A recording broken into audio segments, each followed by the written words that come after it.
Podcast S-Haki, siaran dakwah, syarat hikmah, penuh berkah. Allahu Akbar. Assalamualaikum warahmatullahi wabarakatuh. Wow, ketemu lagi kita. Masya Allah. Nah, sekarang ini bersama saya episode hari ini tidak sendirian seperti yang episode sebelumnya ya. Ada guru saya, Ustadz Ridho. Assalamualaikum warahmatullahi wabarakatuh, Bang. Masya Allah. Waalaikumsalam warahmatullahi wabarakatuh. Ustadz, sehat Ustadz? Alhamdulillah, sehat lahir batin, berkat Allah antum. Masya Allah. Ustadz, panggilannya sebenarnya siapa Ustadz? Ustadz Ridho Febri apa Febri Ridho Ustadz? Ridho Febri. Ridho Febri. Iya, nama di KTP, nama di ijazah, di akta lahir Ridho Febri. Masya Allah. Kan biasanya ada yang beda-beda nama kan ya di KTP siapa. Dibolak-balik gitu ya? Dibolak-balik. Saya kadang juga sama Ustadz Ridho Febri. Febri Ridho apa Ridho Febri? Ridho Febri. Iya. Oke, selamat datang Ustadz Ridho. Siap. Kita ada di SHQ Podcast. Alhamdulillah. Nah, SHQ Podcast. Agak susah ya. SHQ aja SHQ. SHQ. Karena ini adalah kenikmatan yang hakiki di sini. Masya Allah. Nah, kalau SHQ itu ternyata hari ini kita sudah punya tagline. Yap, apa itu? Tagline-nya adalah apa guys? Siaran dakwah, syarat hikmah, penuh berkah. Siaran dakwah, Syarat hikmah, penuh berkah. penuh berkah. Masya Allah. Panjang ya. Tagline-nya repot. Siaran dakwah, penuh Syarat hikmah. Syarat hikmah, penuh berkah. penuh berkah. Oke. Kuis. Apa ulangin ayo. Siaran dakwah, Heeh. syarat hikmah, yaitu. Kacau. Baru dapat 2. Bintang tamu kita gagal. Oke, kita ganti bintang tamu lainnya. Kita pulang ke Bandung. Ustadz Ridho Febri. Iya, siap, Bang. Ditanya nih, sekarang lagi sibuk apa Ustadz? Sibuk podcast sama abang. Wah, ini jawaban anak 90-an. Lagi ngapain? Lagi teleponan sama kamu. Telepon di mana? Pakai telepon koin. Gitu. Iya. Nit gitu kan ya. Yang begitu dimasukin ditarik lagi. Aduh, Koinnya. Ini ketahuan kan ya. Trik kalau nggak di rumah tuh ya kan ada kuncinya. Iya. Agak diangkat dikit. Iya. Masukin lidi. Iya. Bener banget itu, Bang. Itu luar biasa ya. Nah, ini sebenarnya berkaitan juga sama tema kita hari ini. Apa itu, Bang? Kan kalau kita ngomongin keseruan-keseruan kita di masa lalu gitu ya. Zaman kita kecil, ini terbangunnya lewat sebuah bukan template atau bukan contoh gitu ya. Tapi terbangunnya lewat satu skema kita melihat, kita meniru, kita terbiasa. Iya. Nah, sekarang ini Ustadz, kita banyak melihat yang mungkin akan kita angkat itu, ini rada serius ya. Mulai nih rada serius nih. Lihat mukanya aja serius deh. Muka saya serius nih ya. Kita ngomongin tentang bagaimana orang tua di era modern ini ya lebih memilih ketika menyekolahkan atau menyalurkan anak ke instansi pendidikan gitu ya. Itu lebih mencari dari sisi fisiknya. Ya kan? Bukan dari sisi apa ya, kalau ada yang satu fisik, yang satu psikis ya? Non fisik. Nah, yang dirasakan Ustadz Febri seperti itu nggak? Sangat. Gitu sangat. Ya? Bahkan gini, di zaman kita dulu, sekarang jadi kebuka gitu bahwa ternyata dulu ketika zaman sekolah itu cuman dapat pelajaran agama 2 jam dalam 1 minggu itu, sekarang kerasanya kurang. Karena kan pembekalannya memang pada dasarnya memang pondasi gitu kan. Cuman kan dihitung 2 jam dalam seminggu gitu loh. Hello, dapat apa kita gitu kan. Belum lagi sekarang masuk ke jenjang yang lebih tinggi. Misalkan kampus. Kampus paling maksimal 4 SKS kali ya kalau yang umum gitu kan, kurang lebih. Nah, sekarang sedangkan ilmu dunianya berpuluh-puluh SKS gitu kan. Yang pada akhirnya itu ngebentuk dalam pikiran seorang anak bahwa ya fokus saya bukan pada agama, tapi fokus saya hanyalah untuk mengejar dan mencukupkan kehidupan dunianya gitu kan. Akhirnya begitu lulus jadi generasi bingung. Kok generasi bingung? Orang tuanya punya ekspektasi anak ini berbakti, maksudnya sebagai anak yang soleh dan soleha, tapi punya prestasi juga di dunia gitu. Begitu masuk ke kampusnya kampus yang umum gitu kan, dengan mata kuliah agama hanya seperlunya gitu kan, ya pada akhirnya mereka lulus jadi generasi bingung gitu kan, generasi bingung yang mereka nggak punya bekal cukup dalam hal nilai-nilai agama. Karena orang tuanya tadi hanya sibuk pada sesuatu yang sifatnya fisik yang tadi abang bilang, tapi tidak memikirkan dalam hal yang non fisik. Maksudnya gimana? Banyak dari orang tua memasukkan sekolah anak-anaknya hanya memikirkan tentang bangunan, kualitas sekolahnya, labnya gitu kan. Terus ini sekolah udah juara di mana aja gitu kan, ikut kompetisi apa aja. Yang dilihat itu pasti piala-pialanya. Coba sekolahan secara umum, betul. Sekolah secara umum biasanya majang piala-piala itu di pintu masuk sekolah. Oh sih, sama juga di ini Sat, di brosur-brosurnya mereka gitu ya. Lebih bermain ke menjuarai kompetisi ini, menjuarai kompetisi itu gitu ya. Tapi nggak memikirkan, sebagai orang tua nggak memikirkan dari segi non fisiknya. Maksudnya gimana? Ketika orang tua menitipkan anaknya ke dalam sebuah sekolah, itu nggak pernah nanya, Pak, Bu, seandainya anak saya dititipkan di sini, nanti bagaimana akhlaknya? Bagaimana dengan hafalan Qur'annya dan lain sebagainya. Jadi itu tidak menjadi sebuah tolak ukur bagi orang tua. Pada akhirnya anak ini tumbuh dewasa, kemudian berumah tangga, orang tua ini muncul kecewa. Kecewa kenapa? Nggak dirawat sama anaknya. Anaknya ketika dibutuhkan oleh orang tua nggak ada di sisinya, hanya mementingkan karirnya, perjalanan dinas ke sana sini dan lain sebagainya. Orang tua dibiarkan, bahkan dititipkan di panti jompo dan lain sebagainya. Itu yang umum terjadi. Jadi ini sebenarnya fenomena ini itu akumulasi kejadian ya. Betul. Ketika sebab akibat. Betul ya. Dari sebabnya kita menanamkan pendidikan hanya dari sisi fisiknya saja. Betul. Akibatnya ya itu tadi, dari sisi, kalau kita ngomongin rada-rada radikal gitu ya. Sisi Islamnya nggak dibentuk. Betul. Lepas. Mulai dari adab. Betul. Kemudian juga akhlak di dalamnya, nilai-nilai kebaikan yang ada di dalam Islam pun nggak hidup di dalam diri mereka. Sebetulnya gini, kebanyakan dari orang tua lagi ketika memasukkan anaknya ke dalam sebuah sekolah itu cuman dilempar dalam tanda kutip ya. Pak, Bu, saya titip anak saya. Perpindahan tanggung jawab betul. Nah nanti ketika anaknya terjadi sesuatu yang nggak diinginkan oleh orang tua dan pihak sekolah, yang disalahin biasanya sekolahnya. Saya datang ke beberapa sekolah ya Bang ya. Katakanlah 10 dari 10 sekolah itu pasti ada 3-4 yang kepala sekolahnya cerita baru ngeluarin siswanya. Kenapa Pak? Jawabannya hampir sama. Siswa kami hamil di luar nikah. Itu siapa yang sedih? Orang tua. Betul. Orang tua pasti nyalahin sekolah. Padahal pendidikan bagi seorang anak 60% itu orang tua. Sekolah hanya dapat persentase 20%. Dan 20%-nya lagi itu lingkungan. Ya, kalau kita mungkin ngelihat ya dari sisi timeline-nya gitu kan, sekolah itu kan kalau kita hitungan kasar gitu ya. Start jam 8 pagi lah. Jam 8 pagi selesai paling jam 12 siang. Itu untuk yang level kecil ya, anak-anak masih TK segala macam SD. Ya yang SMP SMA paling selesai jam 2 gitu ya. Kuliah lah adalah potongan-potongannya gitu ya. Cuman kalau dibalik lagi sisanya itu ada di rumah. Iya betul. Ya sisanya ada di lingkungan keluarga. Betul. Berarti ini lingkungan keluarganya ini yang merasa ya udah, kamu udah dapat dari sekolahan, istirahat aja di rumah santai. Dan di situ lepas, nggak terpoles gitu ya. Dan orang tua merasa bahwa sudah bukan tanggung jawabnya lagi untuk memberikan pendidikan. Padahal Islam ini agama yang sangat paripurna Bang. Paripurna dalam artian bukan hanya mengajarkan tentang menjadi bagaimana seorang mukmin bagi dirinya sendiri, tapi bagaimana menjadi seorang suami, bagaimana menjadi seorang istri, bahkan bagaimana menjadi seorang ayah dan ibu, itu pun ada kurikulumnya di dalam Islam.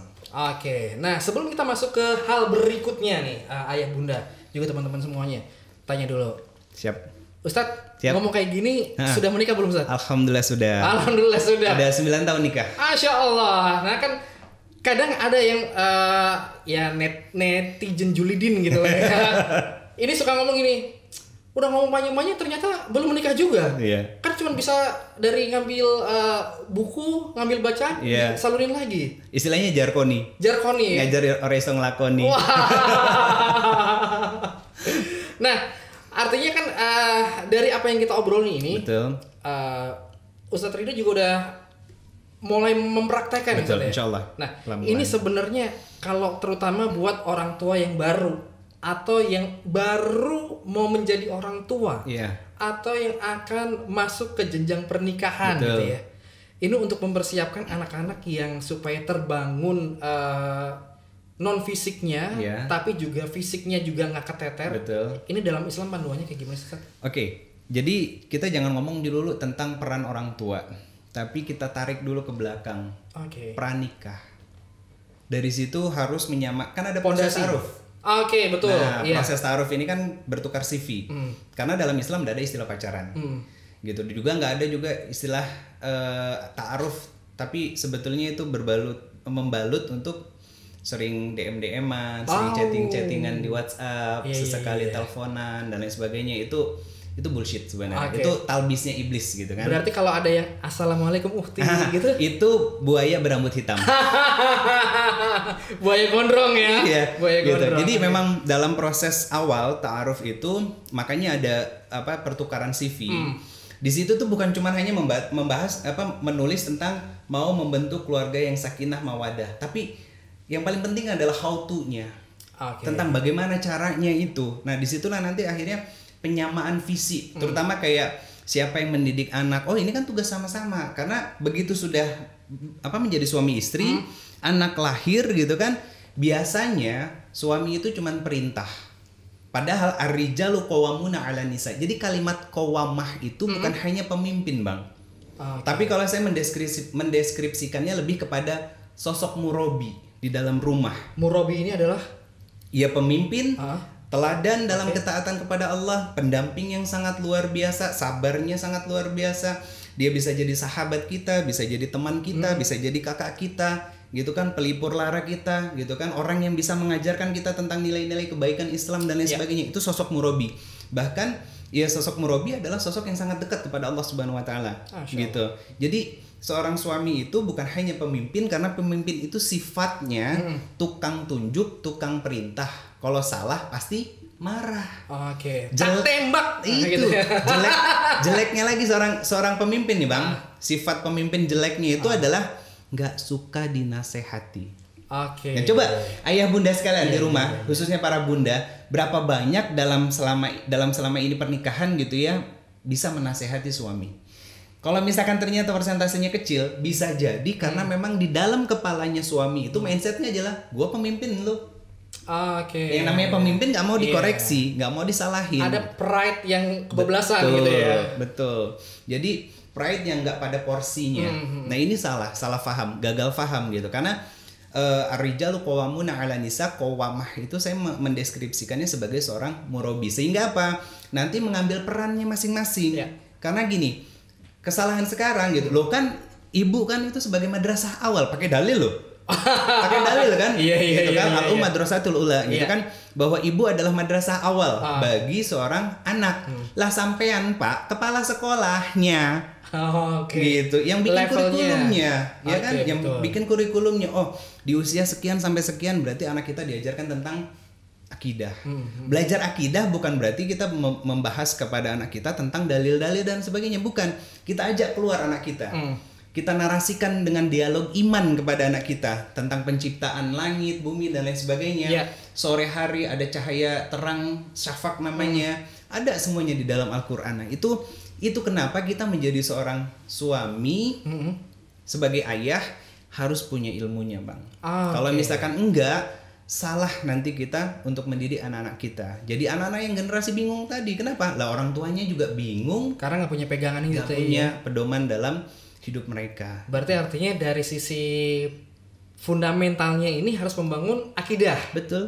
Ketauhidan bahwa apa-apa ini adalah Allah yang menciptakan, Allah yang akan mengabulkan. Karena kan kalau kayak zaman saya gitu ya, dulu apa-apa mau ini dong, itu minta aja sama bapak. Mau ini dong, wah ini minta sama ibu. Nah sekarang seiring berkembangnya teknologi, kita jadi tahu nih, buka YouTube, buka kajian-kajian, perintahnya cuma gini, kalau ngomong sama anak, kalau anak pengen apa-apa, bilang aja minta sama Allah. Nah itu menarasikan itu dengan bahasa yang sederhana. Kalau kita belajar sirahnya Rasulullah SAW, Rasulullah itu punya kurikulum bahwa iman sebelum Quran, adab sebelum berilmu gitu kan.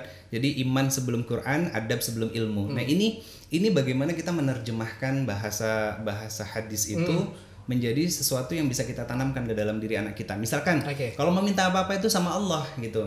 Nah, jadi kita juga harus punya pengetahuan tentang bagaimana menarasikan itu kepada anak-anak kita. Misalkan gini, kan Allah itu bagi anak kita itu sesuatu yang abstrak, nggak terlihat. Betul. Gitu kan, maksudnya masih sesuatu yang nggak kebayang sama mereka gitu kan. Nggak ada bentukan gitu ya. Betul, makanya orang-orang timur, orang-orang barat gitu kan, para misionarisnya itu kan ke anak kecil, coba anak kecilnya muslim, minta sama Tuhanmu, minta permen aja gitu kan.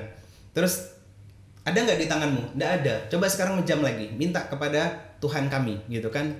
Terus mereka menyimpan permen di tangannya. Nah itu kan apa namanya, pemurtadan. Iya. Pendangkalan cara berpikir. Analogi-analogi yang simple yang ditunjukkan sama si anak-anak ini. Betul. Ya. Oke. Jadi cara untuk kita berdialog iman dengan anak kita ajak keluar misalkan di sore hari ada syafaq gitu kan, lalu kita ajak untuk membuka ayatnya, membuka suratnya. Kalau misalkan tentang matahari, tentang bulan, kan ada Asyam, ada Al-Qamar gitu kan. Nah, itu bagaimana kita menerjemahkan bahasa Al-Qur'an itu untuk sampai kepada anak-anak kita. Tentang penciptaan tanah, ada unsur tanah kan. Nah, di tanah itu dari manusia lah diciptakan dari tanah. Nah, itu dimunculkan. Nah, dari tanah ini kita dulu diciptakan. Masa sih iya ya gitu kan? Berarti kita dari tanah. Iya, Allah punya kuasa untuk menciptakan kita. Ini ayatnya sayang.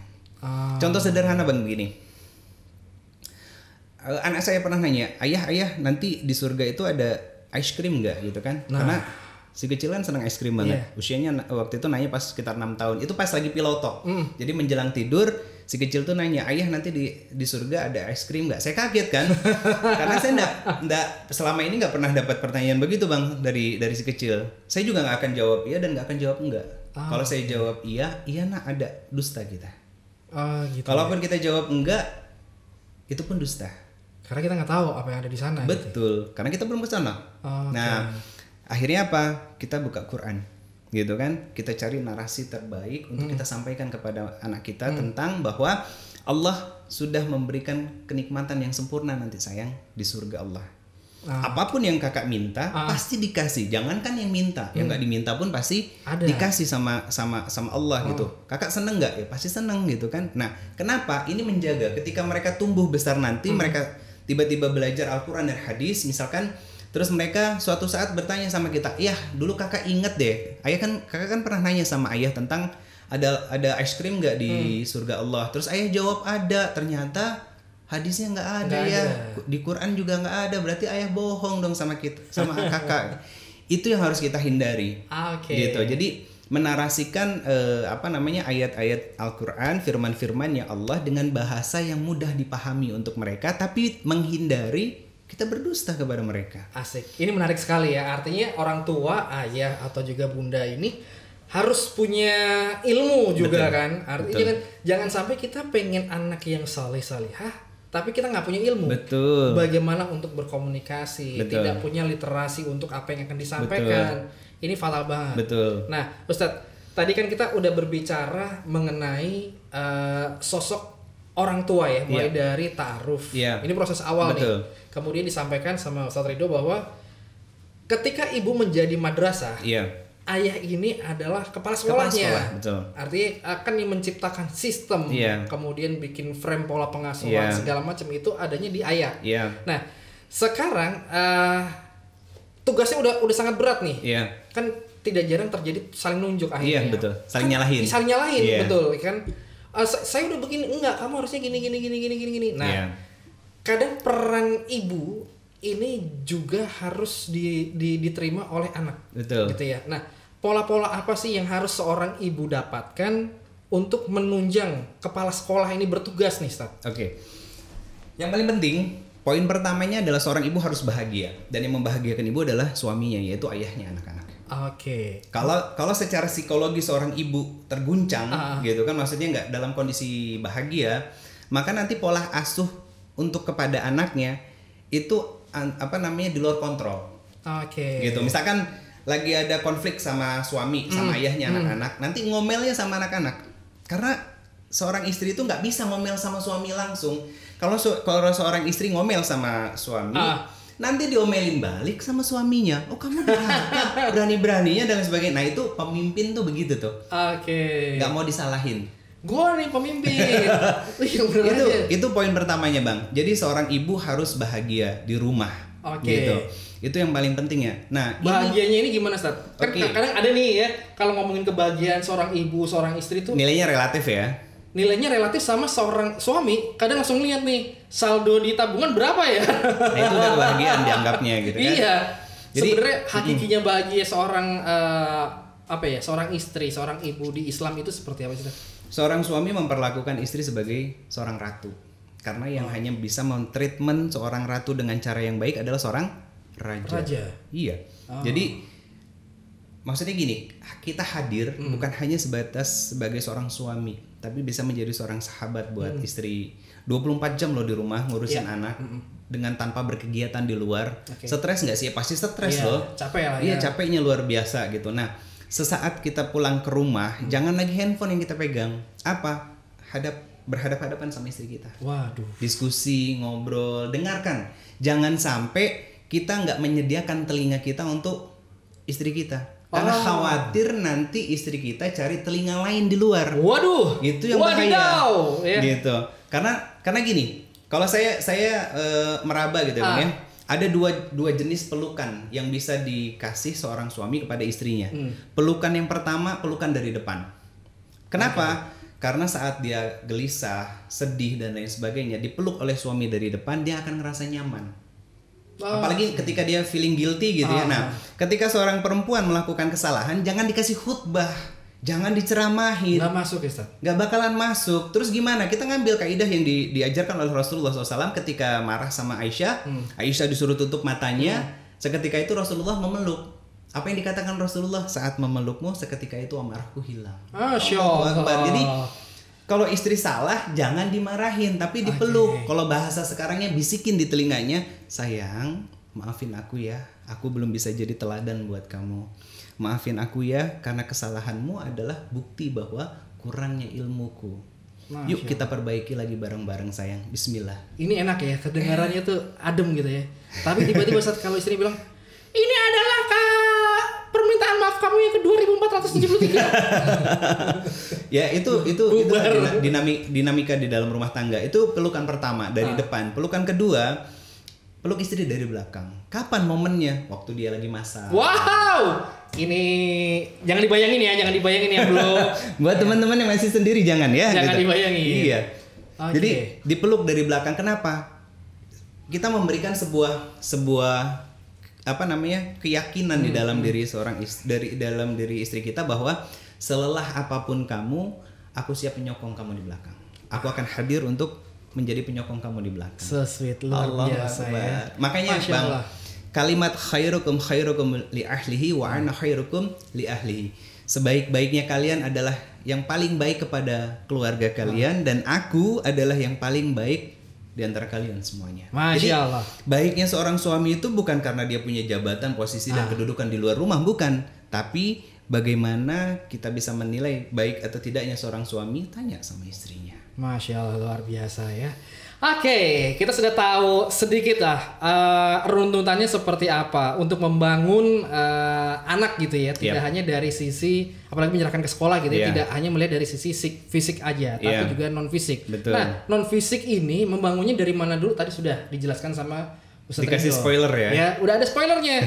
Mulai dari penanaman akidah, ketauhidan yang baik, kemudian juga bagaimana komunikasi antara suami dan istri, ngadepin istri yang ngambek kayak gimana, ya kan? Kemudian juga suami itu jangan terlalu pride tapi bablas gitu ya. Nah, kembali lagi ke anaknya atau juga ke pengasuhan anaknya. Betul. Baik.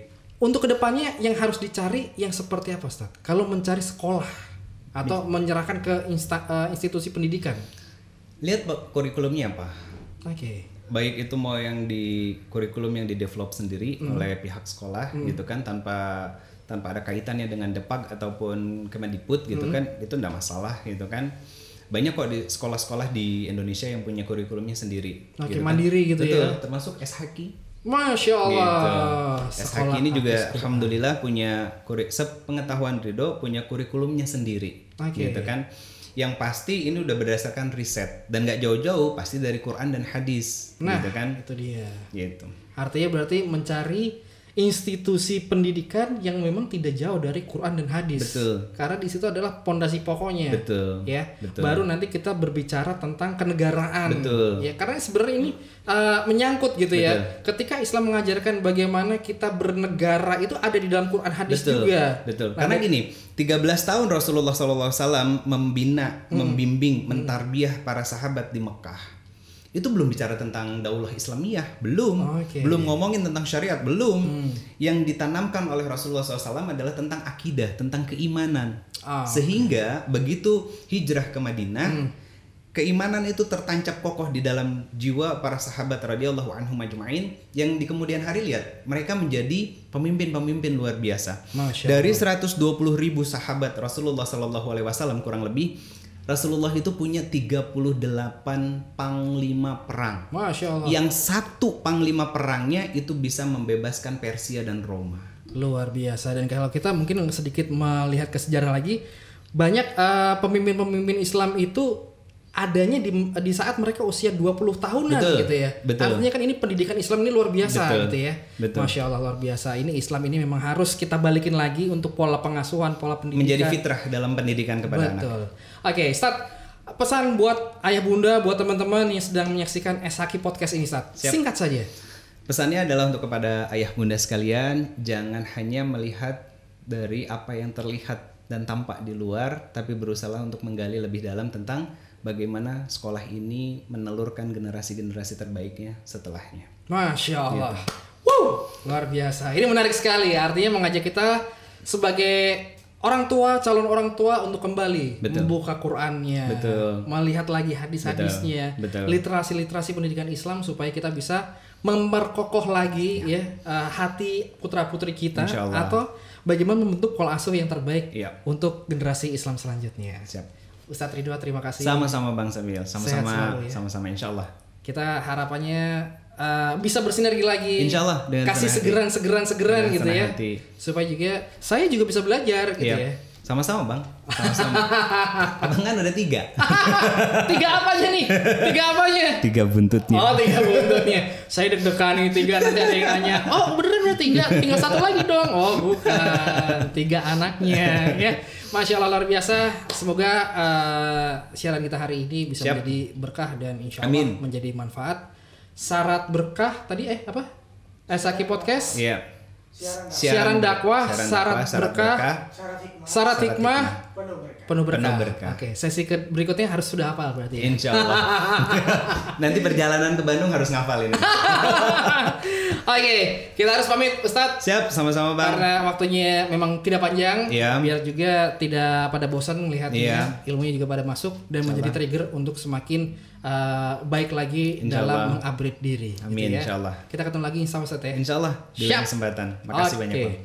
Oke, ayah bunda, ini tadi ngobrol kita untuk edisi SHQ Podcast bersama dengan Ustadz Ridho, dan jangan lupa untuk share, untuk subscribe, kemudian untuk like, untuk share akun YouTube kita. Ya, oke. Kita ketemu lagi di siaran berikutnya. Assalamualaikum. Waalaikumsalam. Podcast SHQ, siaran dakwah, syarat hikmah, penuh berkah. Allahu Akbar.